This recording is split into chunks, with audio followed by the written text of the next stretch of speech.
let me just start with the first talk. Today we will start with a speech of Lara Al-KATEB. She is a Syrian gender studies researcher, and her work mainly focuses on the Me Too movement and liberation on political prisoners in the MENA region. Unfortunately, Lara is not here today with us due to an urgent trip. However, Frida kindly accepted to read her talk here to us. So I'm asking Frida to start with our first speech. Lara's talk, Lara's presentation, titled as "The Syrian Revolution, Mass Incarceration and Challenging Capitalism's Inhumanity." Okay. Hello, everyone. Apologies for not being able to be present in person. Firstly, I would like to thank the organizers of this conference. I am happy to be a part of it. And secondly, I would like to thank my fellow panelists and Frida for agreeing to read my presentation. A couple of years ago, Frida and I, among other comrades, worked on a Middle East and North Africa campaign toward the liberation of feminist political prisoners. I was responsible for covering Syria's prisons. Even though the paragraph I wrote was very brief, I couldn't help but grieve while reading about the brutality occurring inside Syria's prisons. We have been using the word fascism more prominently in current discourse, especially during Trump's past presidency, almost to the point that it obscures us from fully recognizing what fascism is.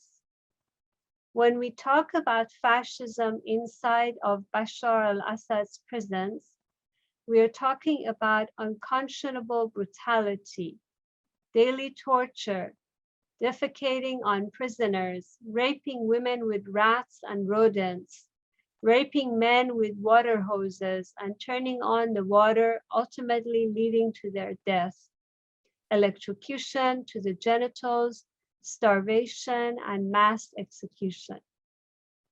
As quoted by one of its prison guards, quote, "It is where humanity comes to die."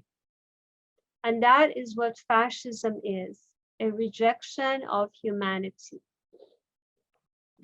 I would like to propose that our inability to fathom the intensity of fascism is because we are surrounded by it on a daily basis.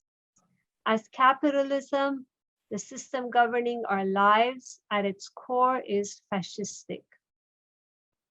At its core, capitalism tells us that we are not worthy of life unless we bow to its dogma. Capitalism tells us that we must dedicate our lives to work, working endlessly and tirelessly, and still struggle to earn life's basic necessities. Capitalism's border policy is fascistic. Thousands of innocent lives lost at sea. Its housing, medical care, legal, and policing system are fascistic. Capitalism turns human relations into one of pragmatism and functionality. So it's only within the logic of capital that the structure in which our lives are encompassed is guided by the rule of a carceral society, a system of monitoring, surveillance, and domination. In this presentation, the main themes I wish to cover are the relationship between the regulation of the body, sexual violence, and the prison carceral system by taking Syria as a case study. I also put to question what the future of Marxist feminism may be. Firstly, I would like to argue that there are three forms of prisons: the body as a prison, the state, and the prison itself, the main function of which is to serve as a deterrent, a mechanism for punishment. This presentation largely draws from Michel Foucault's notion of the panopticon. We place the body at the nexus of power relations in which capital is dictated. In Syria, under the rule of the Assad dictatorship, we have all internalized a self-regulatory gaze, as we are constantly aware of the intensity of the state surveillance system. It has been reported that for every 70 civilians, there is one secret police officer. Online, the regime maintains a digital dominion over the entire population, monitoring and stockpiling data. The repercussions of speaking out are known to all: arrest, torture, forced disappearance, and death.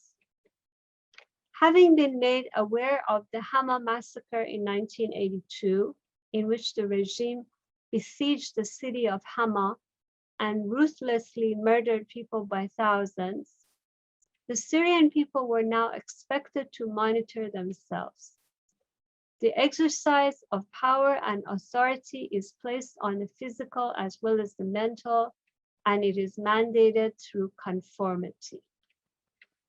As such, we have become our own police, held captive in our own bodies, regulated by our own thoughts. That makes the events of 2011, the Syrian revolution, that much more significant. It wasn't only a revolt against the Syrian regime, but against our own internalized dictator. From there, I used Deleuze's postscript on the societies of control and Marx's notion of superstructure to position Syria as an area of land which is a prison itself, as there is no freedom in Syria. The mechanism and forms of power are institutionalized through ways of education, culture, and media. Obey or else, that is the language of state power. And not just in Syria. Let us understand all states as a form of prison in the absence of human agency. As Foucault describes in Discipline and Punish, areas of land are divided into sections, placed under authority and consequently under surveillance. This is particularly constituted in Xinjiang in China, where the government is committing crimes against humanity towards the Uyghur community, where over 1 million Uyghur Muslims are imprisoned, including many women, and where systematic rape is being committed by the state. That is the Chinese state. We are all aware of what happens when people anywhere in the world express an interest in self-determination through protests or by other means, be it in the US, Spain, Catalonia, to be precise, Chile, Lebanon, France, among other countries. The police, as a form of social control, is far too eager to use force to stop the protests because they're aware of the potential of its expansion. The police are meant to serve as the connecting force between the state and prison, as the prison itself is developed from the notion of discipline. Discipline in prison is enforced by inflicting acts of terror on the body, with sexual violence being among the most common tool of discipline in prison and by the state. There have been stories detailing the Syrian army raiding and entering houses, raping the mother's, daughters, sons, as well as fathers in the household. It has been reported that the Syrian government is responsible for 62% of rapes against both men and women. A detailed report by the United Nations Human Rights Commission, in a detailed report by the United Nations Human Rights Commission, researchers found that multiple parties in Syria enforce sexual violence against boys as young as 10 and adult men in their 80s. The report also found gay and transgender persons being systematically subjected to rape. This is why I believe the future of Marxist feminism must have an intersectional approach that includes men as well as the lesbian, gay, bisexual, transgender, queer plus transgendered persons and non-conforming bodies. It's particularly incumbent upon us to include men in our discourse when discussing sexual violence. As such, the Me Too movement has to intersect with the rights of political prisoners, social prisoners, and men. Rape against men is used as the ultimate mechanism for humiliation and as an enforcer of power and dominion. Due to the stigma of patriarchal society, men do not have an outlet to speak to, nor a place to begin to heal. They often suffer in silence, holding the burden of the trauma to themselves.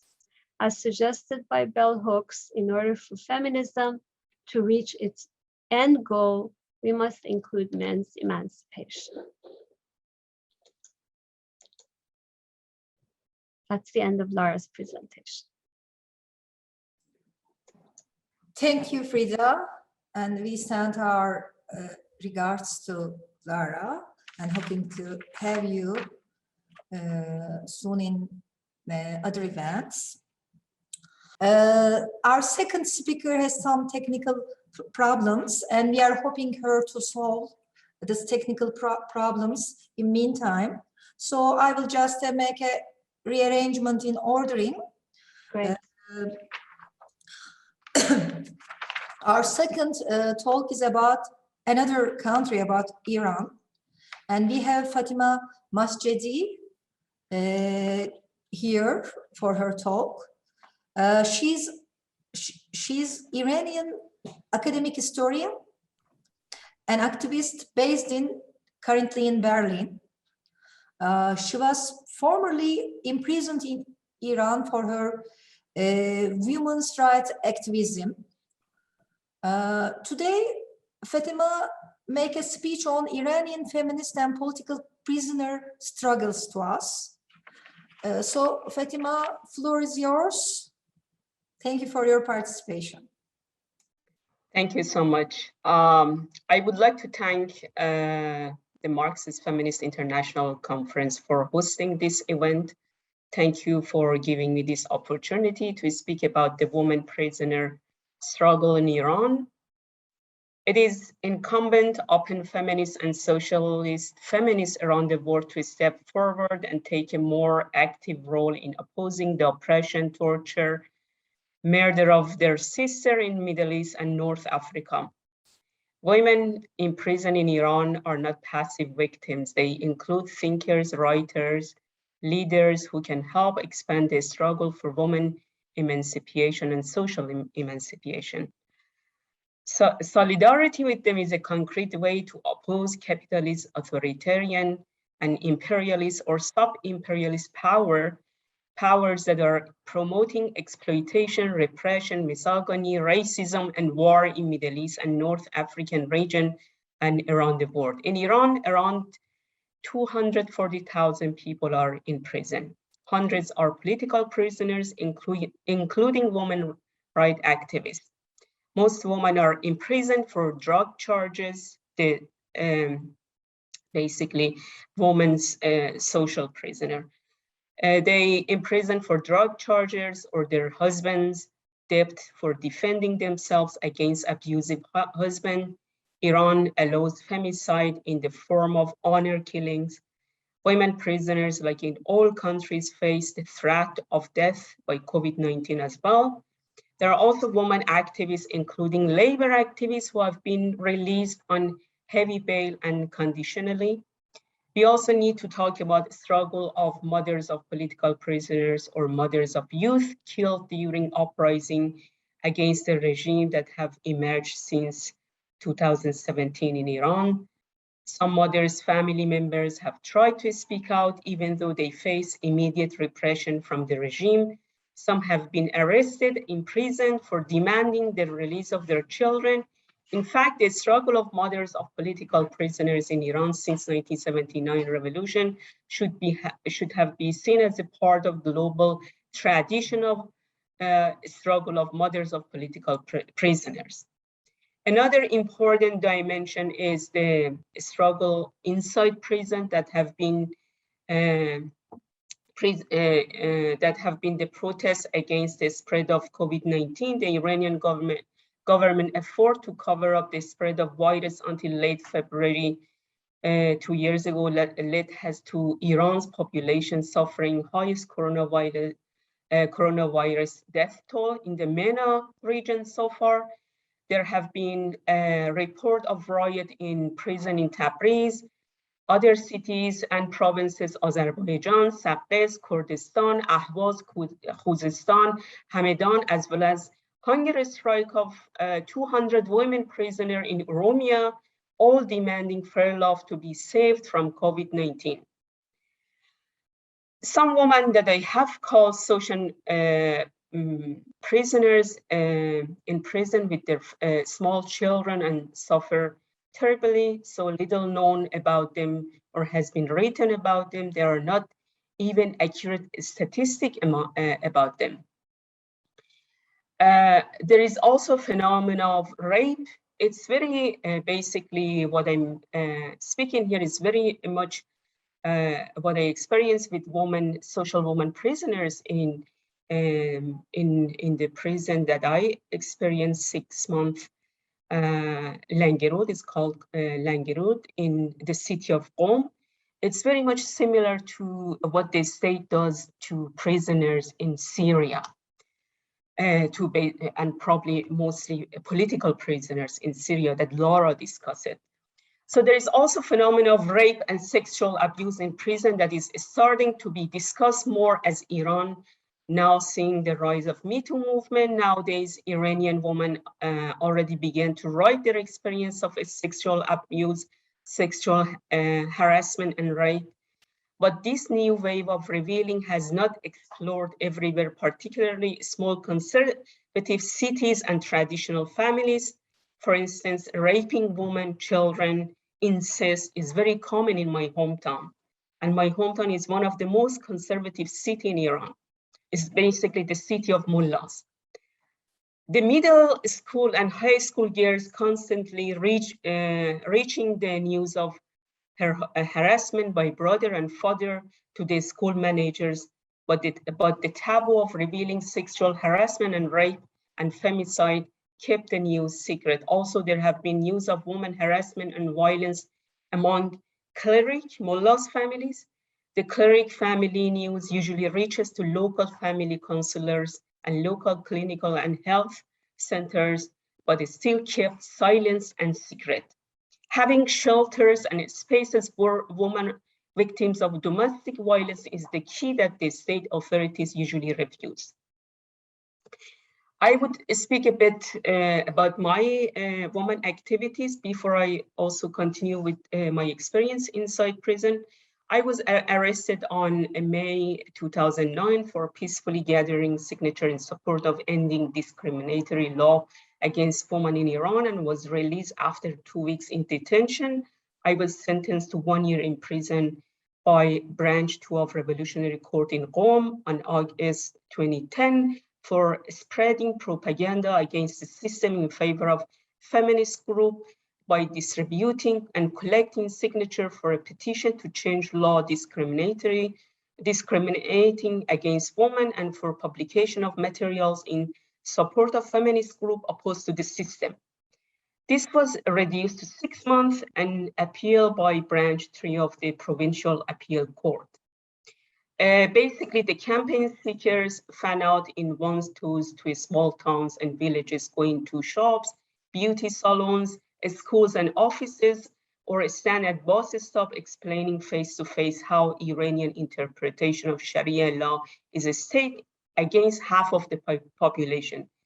This woman asked men and women to sign their petition. And our demand was basically, we think that the current law are not just to women, to marriage, the law of marriage, divorce, polygamy, ending polygamy, age of criminal responsibility for women, citizenship, right to citizenship, blood money, inheritance, and women as a witness in the court. This was basically, we were looking for the equal right for women on these points, on these demands that I mentioned. Social women prisoners of, now I go to social women prisoners of Langarud struggle. Basically, these are points that I came up during my experience. It was a transgender prisoner woman. I experienced a woman basically every day had a struggle to wear man dress, but would be harassed, would be basically beaten by the woman guard to change her dress to woman dress because they would not take the idea of transgender woman. Also, I faced the difficulties and struggle that young women and girls prisoners, ethnic religious minority women prisoners had rape and abusive treatment and violence by the prisoners and the women guards of prison, social class hierarchy in prison, the struggle of women prisoners after release by family and society. I came across women with their young girl after their release. They didn't know where to go because they were scared to go back to, again, the same house that beaten and raped by the father and the brothers. Lack of information on the lives of social women prisoners on social media and so on. So the social prisoners' conditions in prison remind me of ideological medieval era. Another aspect that is very unique to this city prison compared with, for instance, Evin prison in Tehran. What I found unique in this prison, the oppression of women from marginalized and ethnic groups. This root in a state centralization which reflect in the language and religious practices. The racist aspect of state influence society, also influence society as well. The low income labor forces are in the hand of marginalized and ethnic group women who are socially at the bottom of social class. No access to, this women usually have no access to education, job opportunity, and medical care in the city. Women of ethnic groups are double oppressed because they conservative male dominant their family, community, and in the society at large as a state patriarchy. And what I found, the majority of these minority women in my hometown are Turks, are one of the most oppressed population of the city. Most women come from poor immigrant Turkish background, living in very poor neighborhood of the city at the margin. They usually on the target during any presidency election time for the potential candidate to buy their votes by giving them just for a few days some free rice, oil, some basic food supplies for family survival for a few days of candidacy election. The prisoners are mixed and composed of young teenage children. There is no particular program planned by prison authorities at all in terms of providing food, medical supply, sanitary supplies, or place to sleep. The prison is composed of all generations with different needs without any plan for their basic very life needs. As they said, is not able to provide any adequate and sustainable plan for women and development conditions in any age outside of prison. So the Langarud Women Prison, a public prison, is the best example of representation of socio-economic struggle in the city. All the women criminals are very much restricted to sheer religious practices. Most of the women have knowledge of Sharia law. Lack of social political justice forced these poor women immigrants struggling in their everyday lives to crimes such as drug dealer, drug smuggle, prostitutes, adultery, illegal abortion, killing their lovers, partners, husband, robbery. So the state privatization and dominant patriarchy culture put women in danger in their own family and community. So, for instance, the military group, the state military group, using their woman member of family in their corrupt state economy circle, assuming women be ignored in the legal system if they get caught. So their men do the illegal things by the name of their woman. And this is how their women get caught and come to the prison. So the other women in prison being part of economic corruption and economic frauds such as car smugglers, forging documents such as passport, other crimes, women a victim of political faction and group, as well as state women working for securities. The other margin prisoners are non-Persian speakers women, because prisoners and prison staff rarely speak other languages, such as Baluchi. So nobody would understand really Baluchi. The woman, I came across Baluchi woman, very lonely and not able to speak with us in basically the common Persian language, and that was all. And I don't know how they treated also in the court. So also the religious minority women prisoner are under pressure for the conversion coordinated by the prison guard via other prisoners. It is not clear how they treated at the court procedure. There is no section for women political activists in home, except underground cells that are located under the women's seminary school. One can rate the domestic politics of the city on gender, social class, and so on in such a small space. Other political prisoners that I came across, it was family members of Mujahideen Khalq, different group of reformists critical of authority, elite politics in Iran. So I conclude, as I mentioned, the social woman prisoners rarely have a concept of political woman. So this is what I understood. So they didn't know who I am and what I'm fighting for. And they didn't know that I'm fighting for them, but they don't know who I am to make this connection. And that's that's the struggle. So that is the struggle point for political women and women movement struggle at large, even though their needs and struggle are very related to the core of patriarchy system. In a large spectrum, the same struggle can be seen. The Marxist feminist demands would address, do you think the Marxist feminist demands would address any of the struggle and women's suffering that I experienced in Langrud prison in Iran?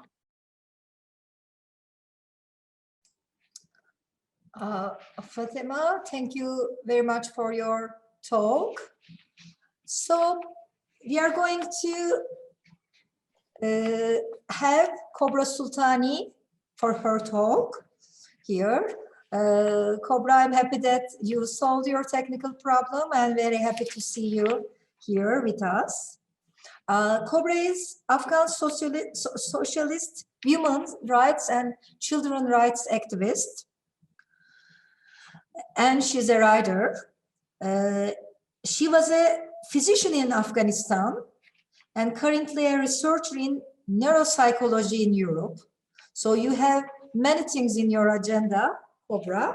And today, KOBRA is going to talk about Afghan human races, the Taliban, imperialist occupation, and demand international feminist solidarity. Floor is yours. Please go ahead. Thank you. Thank you very much for invitation. I'm KOBRA Sultani from Afghanistan. a country which the international community has declared the worst place for women. I'm glad to be a part of this gathering today.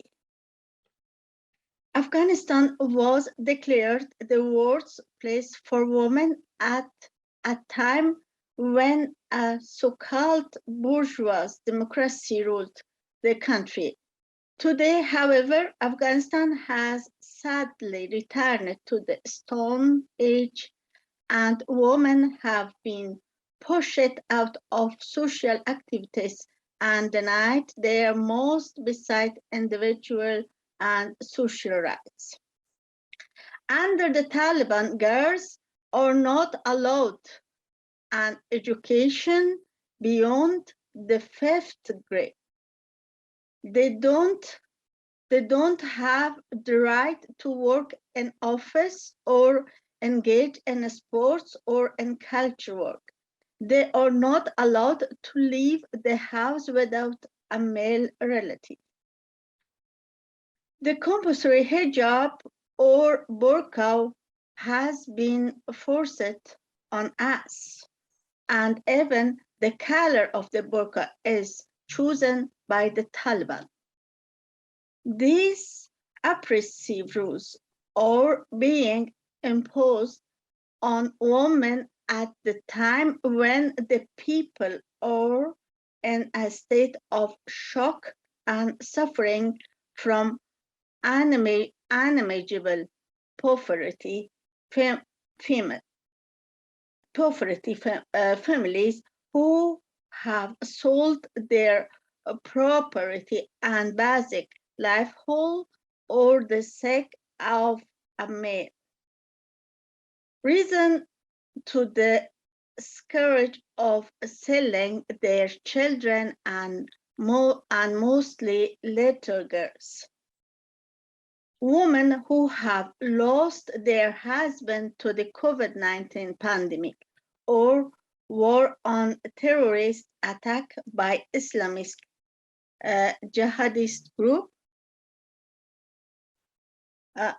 Sorry, there's a phone and this is disturbing me. Jihadist group and have become the sole breadwinner for their families, or facing multiple problems. After selling their major livelihood, they don't hold an unrest labor, pedal on the street, back work, and they are hard and enormous labor, pedal on the street, back work, and domestic labor for wealthy people. In addition of the stress of forced labor, these destitute women also have to endure the lashed and rifle bullets of the Taliban or their face, chest, and neck and side because of Taliban ideological oppose women's work and social activity outside the home. But women in Afghanistan have not completed with the repressive rule of the Taliban. They have gone out into the street and protest, screaming, and that they want freedom and representing the voice of the destitute people of Afghanistan. These protests are spontaneous and arise from the depth of the poverty and deprivation of these women suffer. These protests continue of face of violence and beating of the Taliban, who blame women for the international community's refusal of give diplomatic recognition of their rule. The Taliban dismiss women protests of the label them illegal. They have responded with intense violence not only to the protests but also to reporters who have tried to cover the women's protests for various global media and the most recent protest in Kabul. The Taliban shot women and killed one in the state of Badakhshan or cities for Bamiyan and Mazar-e-Sharif. They have abducted some women protests. Afghan women's protests have also spread beyond the borders of Afghanistan, where refugee and migrant women have had gathering and protests to tell the freedom second people of the world about the realities that Afghan women are forced for endure in the 21st century as a result of the shameful deals of corrupt capitalism rules. The Taliban have been organized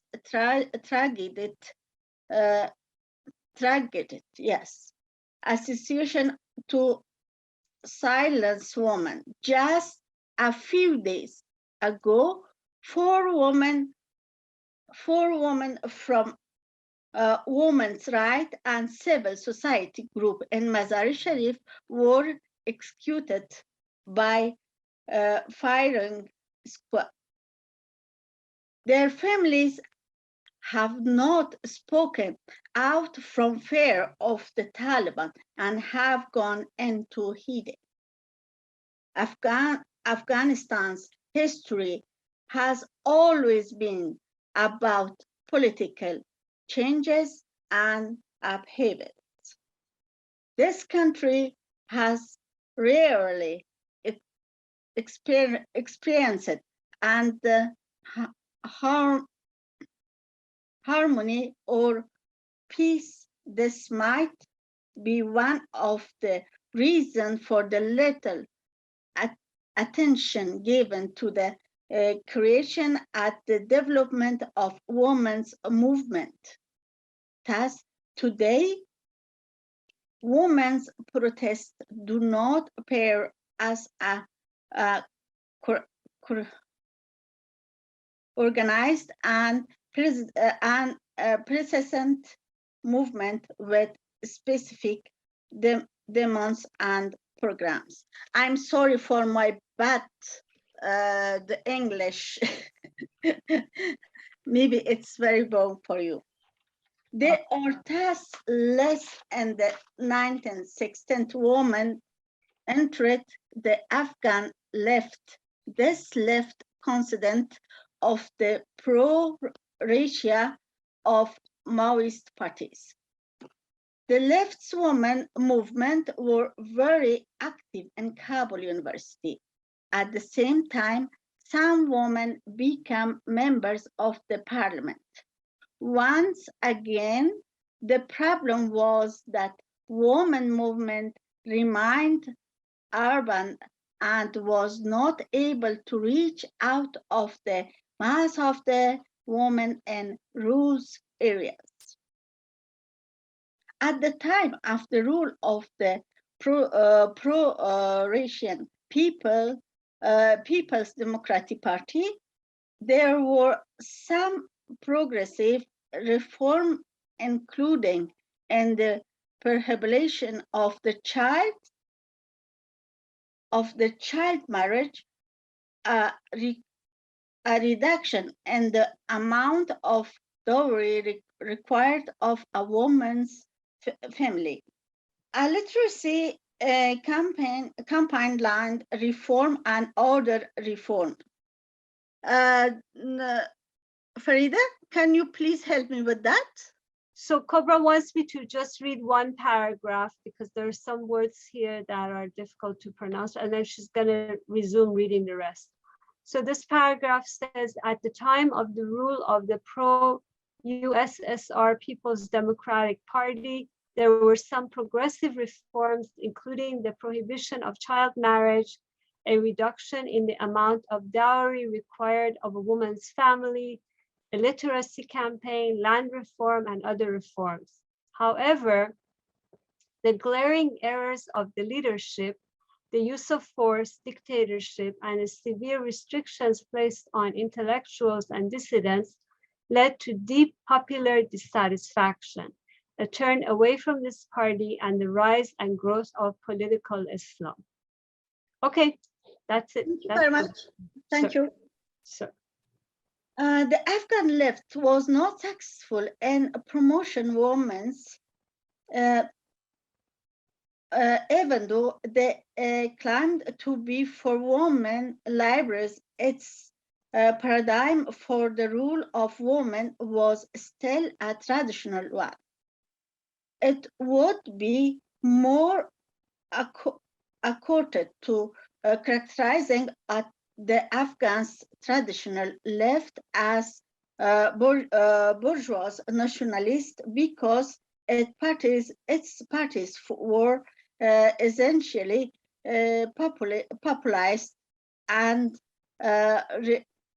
reconciled themselves with religion as the belief of the masses. This religion belief concerning women are not different from those of the Taliban. The salaries and the mosques, all women consider women to be second-class citizens. The traditional Afghan life ignored the reactionary nature of the compulsory hijab and basically justified Islam Sharia laws concerning divorce, custody, and children, inheritance, and choice of partners in marriage. After the withdrawal of the USSR's force following 10 years of Russian imperialism military occupation from 1979 to 1989, and after the overthrow of the Mohammad Najib Ahmadzai, the last leader for the Democratic People Party, the Islamic fundamentalist Mujahideen took over the region of the power. In this period, we saw a retrogression in women's rights. The hijab was made compulsory. Emissions were placed on women in universities and women in government office. The last year further Islamized the Koreans regained control over people's life. All of you or our of the rule of the Taliban from 1996 to 2001 and how they treat women. The goal of the Islamic Emirate of the Taliban was to deprive women from their political, social, economic, culture, and most basic human rights. Thus, we saw women prohibited from attending school for working outside at home. Women were flogged and stoned public. They were prevented from leaving the house without a male relative. The night health care and educational service, and any process in the cultural. During the era of the US imperialism, occupation, and the rule of the US installed government of Hamid Karzai and Ashraf Ghani from 2004 and 2021, under the name of the bourgeoisie democracy, we saw the reproduction of the patriarchy and masculinity through many means such as religion, culture, tradition, and the judiciary. Thus, it was not difficult to harm and insult women. Women were still stoned based on edicts from clerics. Every extremist Islamic group could still flog women for take revenge or problem, forced marriage, and child marriage. Women were not even safe in their own family, much less when working outside the home. Women who were not aware to their right, or women who were sole breadwinner for their family, had to comply with the sexual demands of their boss. The rule of Afghanistan were ideologically in agreement with the religious extremists and misogynist clear. Many of the women who were among of the rules of the bourgeoisie democracy were placed in key posts of token on the basis of the prevalently arranged ethnic codes. They were absent of. It's okay for you? Or it's very bad English? It's okay. It's okay. Thank you very much. At the same time, they were used to give the government the image of the promotion women's liberation and the country, any voice of protest from human rights group or opposite institutional violence and prejudices against women.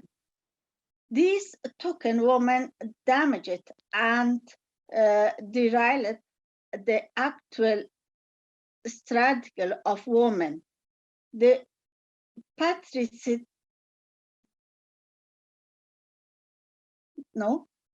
this participated in the peace negotiation with the Taliban. They left Afghanistan at the first opportunity on US plan and abandoned over 15 million strand women and girls in the hand of the criminal Taliban, a group which considered women to be an evil force or defense women's rules for staying in the home, having children, and providing service for the husband.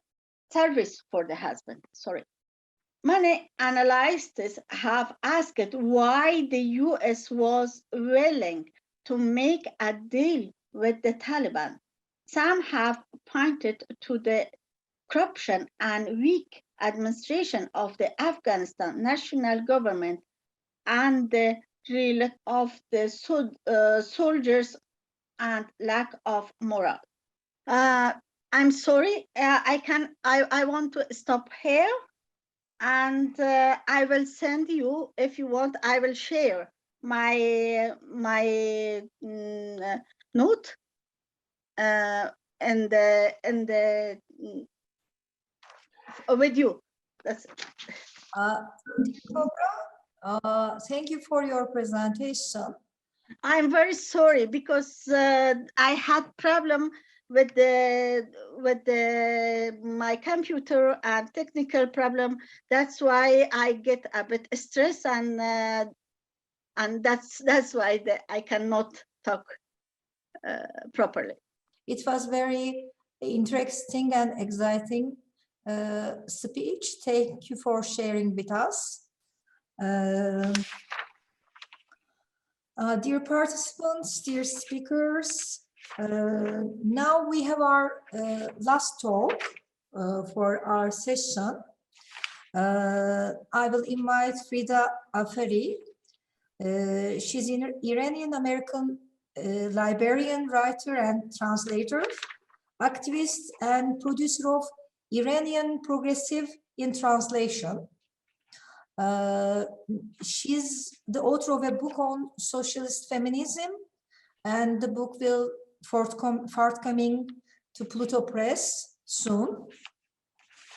Today, in the last speech of our session, Frida is going to talk about the MENA uprising under assault, MENA women's contributions to the Me Too movement, and the need for a humanist alternative to capitalism. So, Frida, the floor is yours. Thank you so much. I'm very glad to be among you. In 2019, a wave of popular uprisings grew in the Middle East and North Africa region, starting from Sudan and spreading to Algeria, Iraq, Lebanon, and Iran. These uprisings opposed authoritarianism, religious fundamentalism, sectarianism, racial, ethnic, and religious discrimination, poverty, neoliberalism, and demanded social justice. They had young women in the forefront, often drawing attention to gender violence, femicide, and raising specific demands about women's rights. During the past 4 years, these uprisings have been under continuous assault and in some cases mostly silence. Governments have also used the COVID-19 pandemic to suppress opposition and to let people die in or out of prison due to lack of personal protective equipment and vaccines. Most recently in Sudan, a military coup ended the civilian part of the civilian military rule just when the military had promised to bow out of the power sharing government.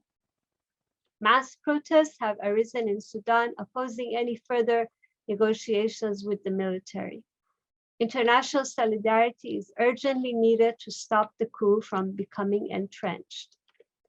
In Lebanon and Iraq, protests have continued intermittently in a situation of economic collapse, as in Lebanon, and near collapse, as in Iraq. In Iran, more and more dissidents, including feminists, labor activists, and student youth, have been imprisoned.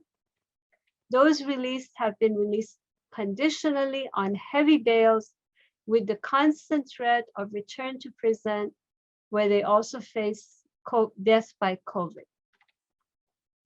Kurdish women who heroically fought ISIS in northern Syria have been under assault both by the Assad regime and Turkey's invasions of Kurdish cities in northern Syria since 2016.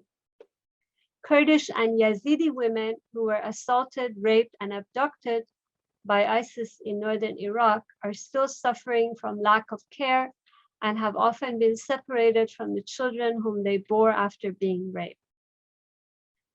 In Afghanistan, as we heard from KOBRA SULTANI, women are under assault by the Taliban takeover of power after 20 years of US imperialist occupation, when the US made a deal with the Taliban and released 5,000 of their fighters before it left the country. In Palestine, women have been facing both the racist colonial rule of Israel and the authoritarian rule of the Palestinian Authority in the West Bank and of Hamas in Gaza, the latter of which is also religious fundamentalist and has recently congratulated the Taliban on their victory. Here, I would like to point out some ways in which the struggle of women in the Middle East and North Africa against gender violence has contributed to the Me Too movement.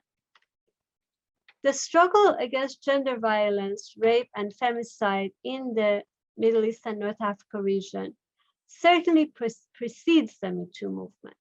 It includes the efforts of women in Egypt to ban female genital mutilation, the protests of women in Tunisia and Lebanon against femicide and for the repeal of the marry or rapist law, the efforts of women in Iran and Iraq against forced marriage, child marriage, temporary marriage, polygamy, honor killings, and the compulsory hijab, and the joint efforts of Turkish and Kurdish women in Turkey. Since 2017, however, with the global rise of the Me Too movement, we have seen specific expressions of protest by women in Lebanon, Iraq, Palestine, Turkey, Egypt, and Iran, identifying with the Me Too movement.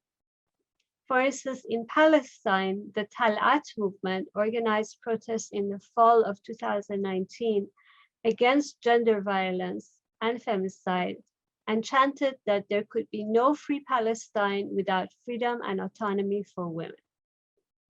In Iran, we have seen a budding Me Too movement speaking out against rape, harassment, and sexual violence by fathers, brothers, uncles, classmates, as well as famous artists, journalists, intellectuals, and members of the army/government.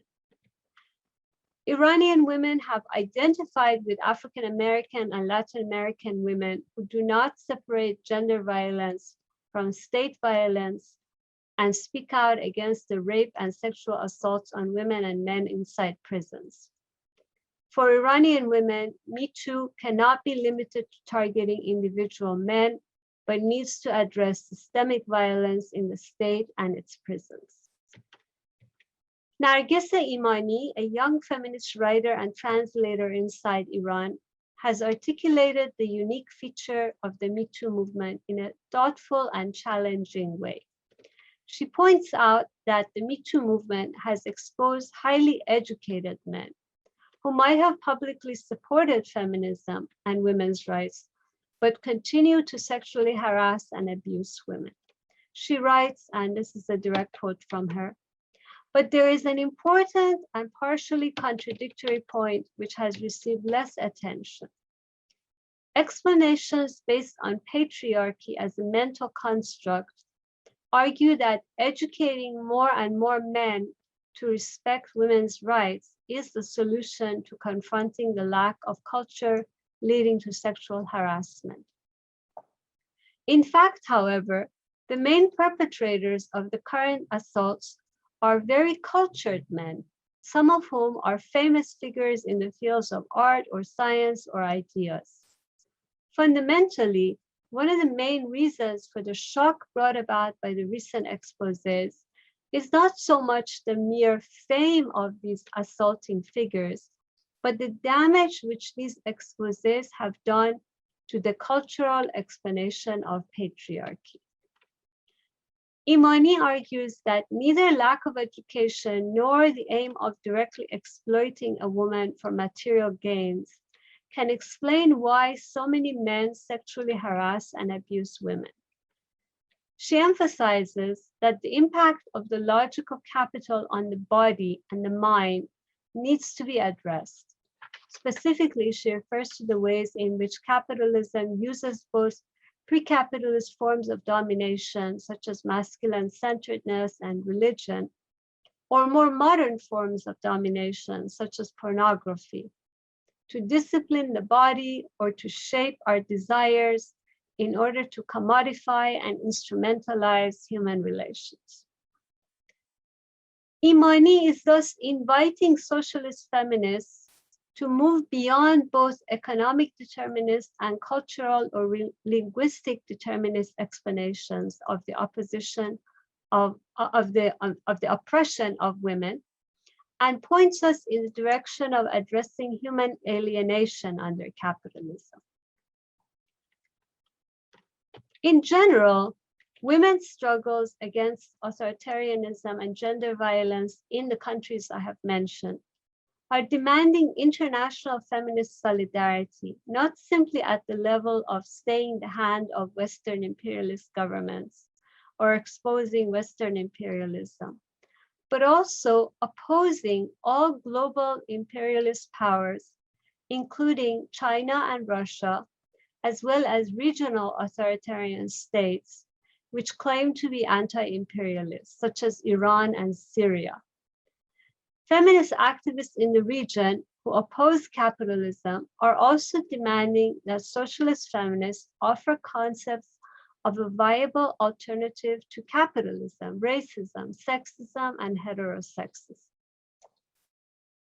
My own work in solidarity with feminist, labor, and oppressed minority struggles in the Middle East and North Africa region, and in the US, where I reside, during the past several decades, and my deep concern about the global growth of authoritarianism and fascism have compelled me to examine the question of a humanist alternative to capitalism from a socialist feminist point of view. Toward that aim, I have recently completed writing a book which re-examines and rethinks socialist feminism's philosophical foundations and how it can offer a humanist alternative to capitalist, racist, sexist, homophobic patriarchy, in particularly in its 21st century manifestations. In this book, which will be published by Pluto Press in 2022, I critically examine 4 foundational socialist feminist theories of gender oppression, theories of social, and these 4 are theories of social reproduction, theories of alienation, Black feminist intersectionality, and queer theories. I then examine socialist feminist efforts to conceptualize an alternative to patriarchal and homophobic, as well as racist, capitalist, and imperialist forms of domination, which continue to perpetuate the oppression of women and also destroy our ecosystem. Through a process of examination and discovery, this book hopes to draw out lessons from and for socialist feminist revolutionary theorizing, organizing, and international solidarity today. The socialist feminism that I'm advocating in this work is informed by social reproduction theory, Marxist humanism, Black feminism, and queer theories. I attempt to offer a more expansive concept of socialist feminism that has been enriched by reflecting on these conceptual frameworks and the new challenges we're facing in the 21st century. I hold on to the humanist designation because the Me Too and the Black Lives Matter movements and current global uprisings and protests against the rise of authoritarianism all show that despite the rise of populism and authoritarianism around the world, humans have the potential for independent thinking and reasoning in order to challenge dominant systems and develop alternatives. These movements are crying out to be heard, comprehended, and further developed. I hold on to the humanist designation because in the 21st century, we need an alternative to capitalism that challenges all forms of domination and transcends the oppressive models of the former USSR and Maoist China, as well as more recent claims to socialism as in Venezuela. I hope that at this weekend's Marxist Feminism Conference, we will make progress in the direction of concrete and specific international feminist solidarity and address the question of a viable alternative to capitalism, racism, sexism, and heterosexism. There are currently women in the Middle East and North Africa region, inside and outside prison, awaiting the results of this conference to see if Marxist feminists can prove the inseparability of theory, practice, and international solidarity, which is at the foundation of Marxist humanist philosophy. Thank you. Thank you, Frida, for your talk. Once again, I thank you to all speakers for proposing and share their speech here. Dear participants, you can share your comments and questions with us. Laya Hoshari, she says, I have a question. Do you agree with concept of Boyat, social non-movement of women in Iran? And if you don't agree, tell me why. If you not agree, tell me why. And if you agree, tell me how these social non-movements can transform broad social movements. Do you want to have a couple of minutes to talk about that, Frida? Sure, thank you so much. Well, I'm not an expert on Asif Bayat, but as far as I understand, his concept of a social non-movement is basically what we call spontaneous struggles that don't have a particular philosophy or in an organization or leadership. And so in that sense, yeah, we have, that has been very much the character of the protests in Iran, although among the women's struggles, I would say there has been more organization. There have been, I mean, the women's struggles in Iran didn't come out of nowhere. After the revolution, despite the repression, women, after a few years, were able to have study groups and discussion groups, and then some women started translating works on feminism and even writing novels and sharing those ideas and communicating with, especially with the rise of the internet, trying to communicate with feminists and also Iranian women exiled in other countries. And of course, during the revolution itself, before it was transformed into full counter-revolution, you had a women's movement, and women were the first who went out against the Islamic Republic in March of 1979. I had a huge march chanting, we didn't make a revolution to go backward. But they didn't get much support from the left, because the left was saying that we should still not criticize the Islamic fundamentalists because they're against US imperialism, and US imperialism is the main enemy. So having said that, what I was trying to say, that even when you think a movement is just totally spontaneous, there are still historical roots there and other forms of organization that may not be visible to us at first. But I do agree that there is a difference between a movement that's spontaneous and a movement that has a philosophical vision and has organization, and there's no substitute for that. And part of my effort in this book on socialist feminism is to say, well, how can we have a movement that does have a philosophical vision and organization, but type of philosophical vision that is that's different from ideology. But I use the word ideology with a negative connotation, because ideology to me means something that's dogmatic and doesn't really allow people to become critical and independent thinkers, that is just from the top down, or something that doesn't change and you're supposed to just take it and apply it.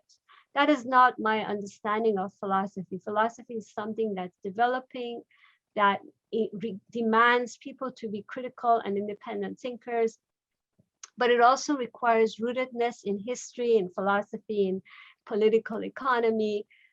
So the question is, yes, we do need movements that aren't just spontaneous.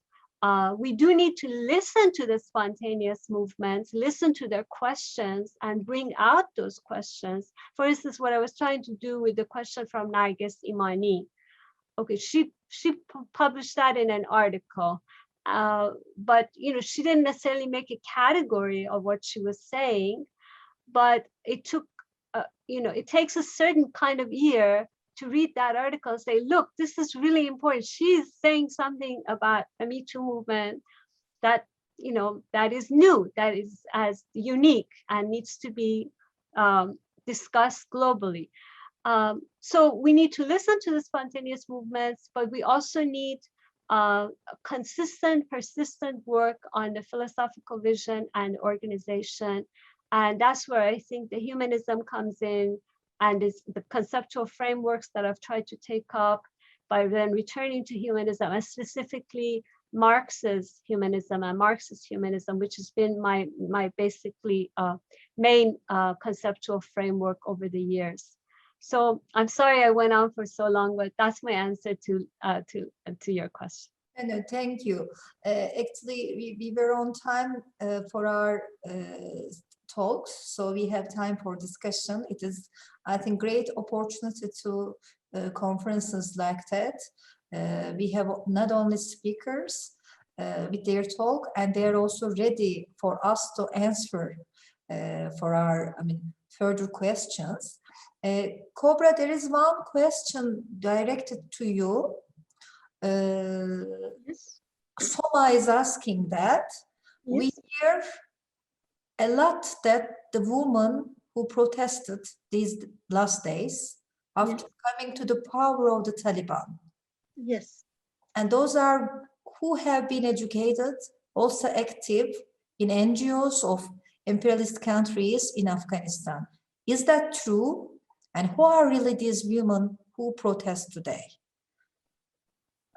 دقیقاً این زنها کسایی هستن که از روی مشکلات، زنانی هستن که تحصیل کرده هستن و در دفترها و در مکاتب اینا درس میتن یا تحصیل میکنن.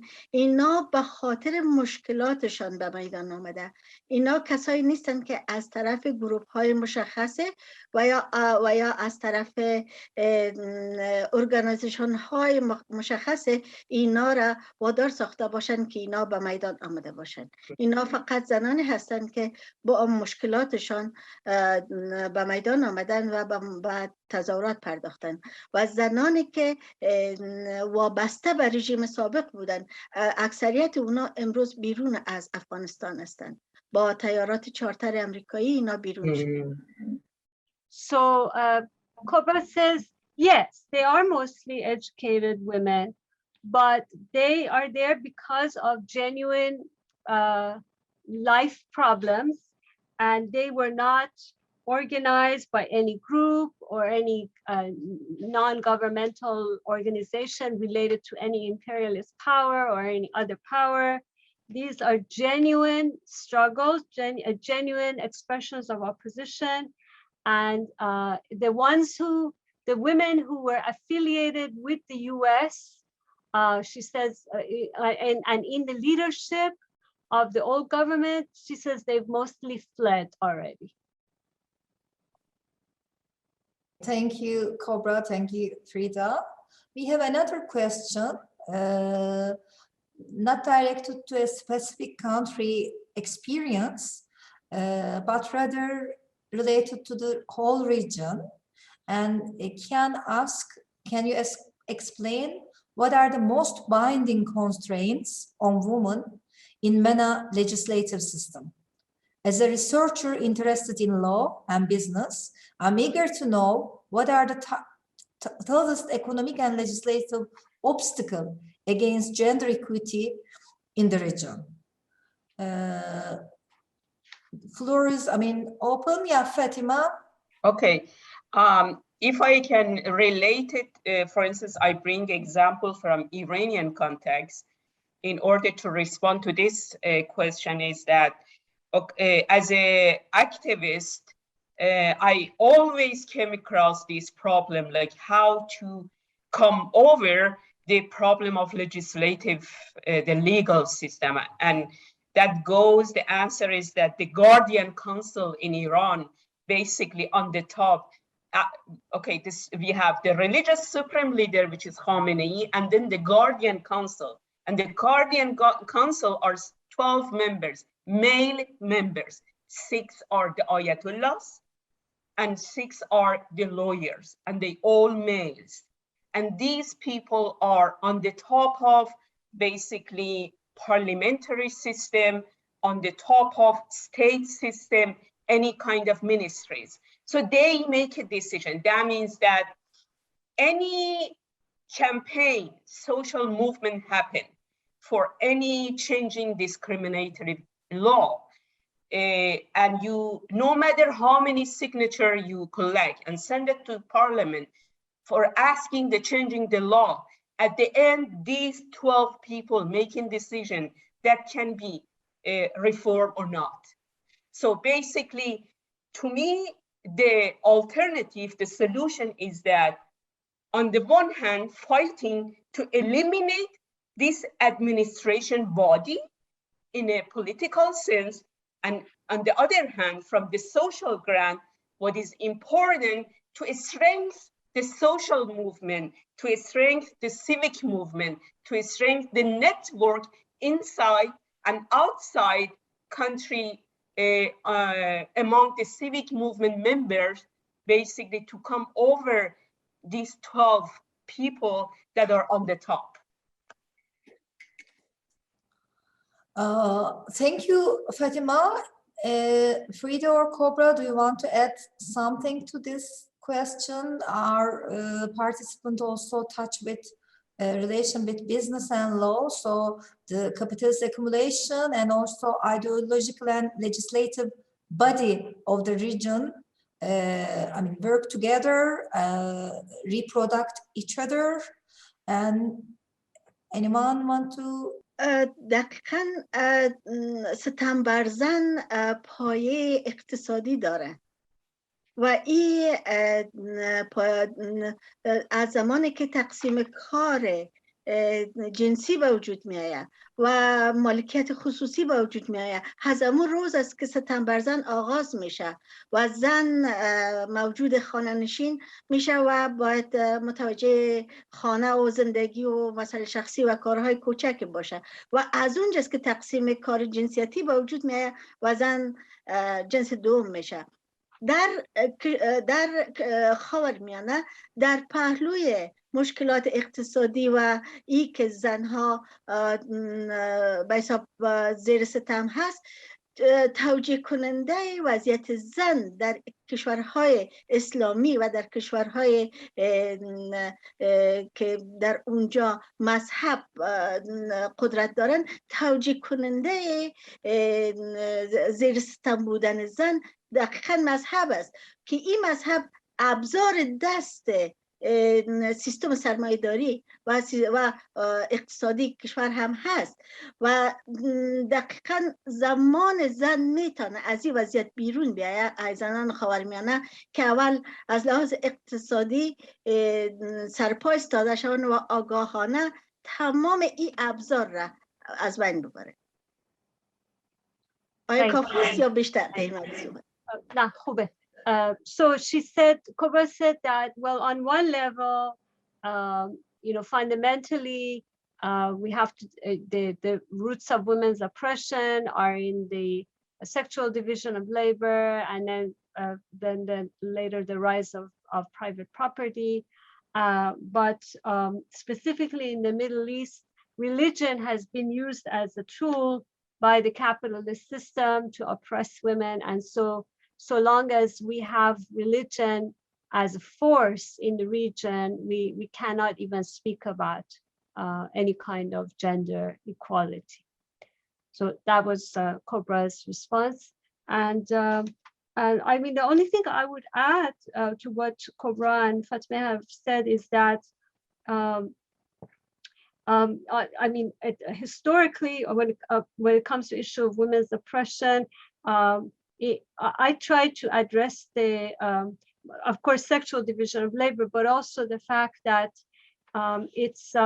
it's really a form of alienation that's been at the root of oppression at various degrees, whether we're talking about earlier societies or capitalist society. Capitalism brings alienation to the extreme level. And so long as we don't deal with the issue of alienation in labor and in life, we cannot overcome gender oppression. But then specifically when it comes to the Middle East, I agree that, of course, religious fundamentalism has been a barrier, and that what FATEMEH was saying about the Guardian Council and the whole system of women not having basic rights, like no right to custody of children, no right to work without your husband's permission. So what happens in Iran is that women are involved in the economy, but mostly in the informal economy. The women's participation rate in the formal economy is only about 16%, which is hardly anything. But that doesn't count the informal economy. I mean, women aren't just working in the home, they're working outside the home, but they're just not being counted. So so long as we have these the Sharia law ruling life, they can't even have the most basic freedoms of capitalism. So that's the only thing I would like to add. Thank you, Frida. We have another question. Laya asking, as Kamal Khosravi said, we are in a crisis of theoretical perspective and historian perspective. And she said, Frida also said there must be an alternative. And she's asking, what do you think is that alternative, Frida? Thank you. I mean, it takes a long time to discuss this, but first of all, I would say Kamal Khosravi that Laya mentioned is an Iranian thinker, Marxist thinker based in Germany. And as far as the alternative is concerned, I mean, what I try to argue in my book is, first I go through the 4 different socialist feminist explanations of women's oppression from the social reproduction point of view, from the alienation point of view, from the Black feminist intersectionality and a queer theories point of view. And each of those give us real gems in terms of understanding the roots of oppression and even an understanding of the alternatives. But then I devote the last 2 chapters to the question of socialist feminist articulation of an alternative to capitalism. 1 chapter specifically about the economic and the other chapter about the relationship of self to other and overcoming domination. So I would say, as far as the alternative is concerned, we have to deal with those 2 aspects. That is, economically, how do we change the mode of production, the mode of labor? How do we overcome alienated labor? Which means that then what would follow from that is that we wouldn't have a system that produces value. We wouldn't have a system that leads to some people working, two people working the same number of hours, but putting in the same amount of energy, but then being remunerated so differently, so unequally. And remuneration wouldn't be with money; it would be with just means of existence. We can't have in a true social society. If you don't have alienated labor, if you don't have value production, you wouldn't have anything like money. So, but I explain all of that in that chapter.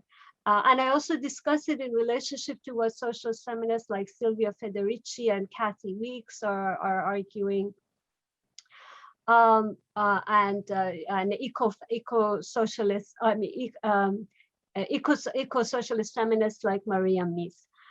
Specifically on the question of relationship of self to other and overcoming domination, I think we need a philosophical articulation of how self can relate to other without one dominating the other.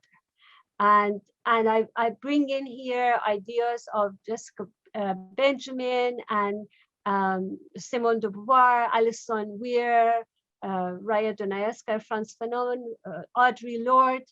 I also, by the way, I also discuss Audre Lorde in relationship to overcoming alienated labor. I've tried to dig out some works of Audre Lorde that are just gems in relationship to alternatives to capitalism. And so Audre Lorde is one of the heroines of this book. So I won't say more, but there's a lot more that you'll read in the book. Thank you again, Frida. There is, yeah, like I said, I'm eager to read your book. Me too. Thank you, Laia. We have one more question about current situation in Afghanistan. So it is directed to KOBRA again. And she's asking, could you give a short impression about the work of the Solidarity Party of Afghanistan with Selay Gaffar as spokesperson? At the moment, is it in general at all possible for progressive parties to act, or how can I imagine the current situation? ما شاهد رژیم های توتالیتر نظامی و استبدادی در اکثریت نقاط جهان هستیم، ولی جمله معروف است که هر جا استبداد است مقاومت هم وجود دارد. دقیقاً فعالیت های احزاب چپ و ترقیخواه و آزادیخواه وجود داره، ولی به شکل مخفی و امروز بنابر شرایطی که در داخل افغانستان به حساب رخ داده و استبداد امارت اسلامی به حد اعظمش است، این پروسه کمی به کندی پیش میره، ولی این وجود داره و ما اطمینان دارم که به زودی این پروسه جریانش رشدش بیشتر خواهد شد و این بار به شکل مخفی، چون زیر اثر بورژوازی دموکراسی ما این کارهای سیاسی خود را کم آزادتر و بازتر اجرا می کردیم، ولی آل نظر به استبدادی که در افغانستان جریان داره کارهای سیاسی به شکل مخفی جریان خواهد داشت. این بخش شما ترجمه کنین چون زیاد میشه و بعدش ما در مورد حزب همبستگی و به رهبری سیلای غفاری صحبت. KOBRA is responding in two segments, so I'm going to translate segment one and then she's going to respond to the question about the Hambastegi party. So she says, wherever there's dictatorship, there's resistance. So the resistance does exist, and she's hoping that it will continue to grow, and that it has to be admitted that people in Afghanistan did have more of an opportunity for political activity when there was a semblance of a bourgeois democracy in power, despite all the problems. And so there are elements there that will continue to grow, and she thinks that we shouldn't lose hope.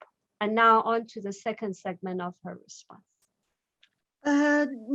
بله، حزب همبستگی فعالیت‌هایش در داخل جریان داره به شکل مخفی و ما میتونم بگویم که یک بخش از این تظاهراتی که امروز در افغانستان شکل میگیره یک بخشش از طرف شاید حزب همبستگی چی شود به حساب سمت سو داده شود. حزب همبستگی شاخه از حزب رهایی است که به نام راوا یاد میشد و این یک شاخه انشابی از حزب دموکراتیک نوین که یک حزب ماویستی بود در افغانستان که بیشتر رهبران این حزب در زمان حاکمیت حزب دموکراتیک خلق افغانستان اعدام شدن و از بین رفتن. و این شاخه انشابی که به اسم حزب رهایی یاد میشد، این به خاطر استبداد حزب دموکراتیک خلق اینا موادار شدن که مبارزاتشان را بیرون مرزی بسازن و این مبارزات را اینا از پاکستان زیر اسم که امروز به نام حزب همبستگی یاد میشه، سابق به نام حزب رهایی بود و شاخه بخش فعالیت های سیاسی زنانش به نام راوا یاد میشد و رهبر این مینا بود و مینا و شوهرش دکتر فیض در همون سالهای قبل تقریبا 2-3 دهه پیشتر توسط حزب گلبودین اخوانی اونا ترور شدن و ترور شدن و بعدش فعالیت های اینا بیرون مرزی بود و بعد از این که رژیم های زیر سلطه امریکا یعنی همون برقرار شد، حامد کرزی آمد، بعدن این فعالیت های سیاسی حزب همبستگی در داخل افغانستان قرار گرفت. اگر بیشتر در این مورد میخوان که ما میتونم صحبت کنم، بفرمایید. So concerning the Hambastagi party, Hambastagi in Persian means solidarity. KOBRA says that it's a party that is continuing its work underground currently, and that she does think that they too have been involved in helping to organize not all of the protests, but to some extent they've been organizing bringing out some of the people who have protested against the Taliban. And that Hambastagi party is an offshoot of RAWA, the Revolutionary Association of Women of Afghanistan, and a Maoist party that was pushed underground during the rule of the People's Democratic Party, which was the pro-USSR party that was in power in the 1970s and was overthrown after the USSR with occupation forces withdrew in 1989, and its leader was killed. But anyway, under the rule of the People's Democratic Party, which was pro-USSR, the party from which the Hambastagi party emerged, a Maoist organization, had to go underground, and then they eventually went to Pakistan. And RAWA, the Revolutionary Association of Women of Afghanistan, was also an offshoot or are affiliated with this Maoist organization. And the leader of RAWA, a woman named MENA, who founded RAWA in 1977, she and her husband, who was also affiliated with this party, they were both assassinated by the party of Gulbuddin Hekmatyar, who's one of the Islamic fundamentalists leaders in Afghanistan. And but after the U.S. occupation, some of the members of this organization came back inside Afghanistan and became active inside the country. Thank you, KOBRA. Thank you, Frida. As I can see, there is no other further comments and questions in our chat box. As you know from other sessions, our session will automatically end. So before pushing us out, I would like to thank to proposing this fruitful session to the conference and sharing your ideas with us. I'm hoping to have a chance to meet face to face later. And also, I would like to thank to our friends organizing 4th International Marxist Feminist Conference in Basque Country. Thank to them for all their effort to make us together here. I see a hand, KOBRA. Do you want to add something? Thank you very much. I have shared my talk in the chat room, but for some reason it's an error and I don't know what's it. You know, it's okay because I think I'm going to end up publishing KOBRA's talk on my blog, which is Iranian Progressives in Translation. So if you don't catch it here, you can contact me and I'll send you the published version from my blog. Thank you very much. Thank you. So thank you for all for your participating and sharing your ideas, and hoping to see you in another session of the conference and some further events.